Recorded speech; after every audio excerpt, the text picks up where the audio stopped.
Assalamualaikum warahmatullahi ta'ala wabarakatuh. Bagaimana hukumnya panitia kurban yang setiap tahunnya, terutama kulit hewan kurban, dijual sedangkan hasilnya dimanfaatkan untuk operasional acara kurban itu sendiri, seperti untuk membeli jamuan, minum, makan, dan sisanya masuk pada kas masjid. Sementara ada perbedaan pendapat yang menyatakan bahwa haram hukumnya menjual kulit hewan dari kurban itu sendiri. Untuk itu, mari kita bahas. Hewan yang disembelih untuk kurban itu ditujukan untuk 3 hal, yaitu dimakan sendiri, dihadiahkan, atau disedekahkan. Sebagaimana sabda Rasulullah SAW dalam sebuah hadis yang diriwayatkan oleh Ibnu Abbas, bahwa Rasulullah SAW membagi daging kurban menjadi 3, sepertiga untuk keluarganya, sepertiga untuk fakir miskin dan tetangganya, dan sepertiganya untuk orang yang meminta-minta. Hadis ini diriwayatkan oleh Abu Musa al-Asfihani dalam Wadhaif. Dalam riwayat lain, Rasulullah SAW bersabda, makanlah sebagian, simpanlah sebagian, dan bersedekahlah dengan sebagian. Adapun panitia penyembelihan hewan kurban, sesungguhnya secara syar'i tidak diisyaratkan untuk dibentuk, sehingga dari segi pembiayaan pun tidak dialokasikan dana secara syar'i. Hal ini berbeda dengan amil zakat, yang memang secara tegas disebutkan dalam Al-Quranul Karim sebagai salah satu mustahik zakat. Siapa yang menjual kulit kurban? Rasulullah SAW juga bersabda, siapa yang menjual kulit kurban itu, maka tidak dianggap kurban baginya. Hadis ini diriwayatkan oleh Imam Al-Hakim.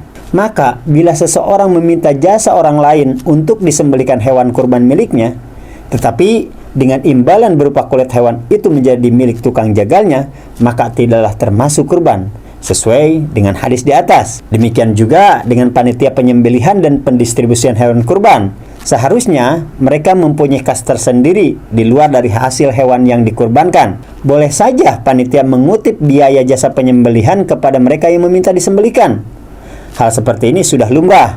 Misalnya, untuk tiap seekor kambing dipungut biaya 30.000 atau sampai dengan 50.000. Biaya ini wajar sebagai ongkos jasa penyembelihan hewan dan pendistribusian dagingnya daripada harus mengerjakan sendiri. Tetapi panitia penyembelihan hewan kurban dilarang mengambil bagian dari hewan itu untuk kepentingan penyembelihan, baik dengan cara menjual daging, kulit, kepala, atau kaki. Demikian pula dengan masjid.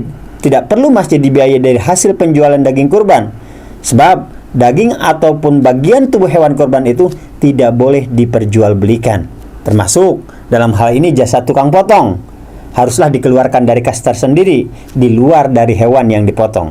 Sayyidina Ali radhiyallahu anhu berkata, aku diperintahkan oleh Rasulullah SAW menyembelih kurban dan membagikan kulit dan kulit punggung onta, dan agar tidak memberikannya kepada penyembelih. Hadis riwayat Bukhari Muslim. Memberikan kulit atau bagian lain dari hewan kurban kepada penyembelih bila tidak sebagai upah, misalnya pemberian atau dia termasuk penerima, maka diperbolehkan. Bahkan bila dia sebagai orang yang berhak menerima kurban ini lebih diutamakan, sebab dialah yang banyak membantu pelaksanaan kurban tersebut. Bagi pelaku kurban juga diperbolehkan mengambil kulit hewan kurban untuk kepentingan dirinya. Diriwayatkan bahwa menjadikan kulit hewan kurbannya sebagai tempat air minumnya. Wallahu a'lam bishawab. Semoga bisa dipahami. Barakallahu fiik. Assalamualaikum warahmatullahi taala wabarakatuh.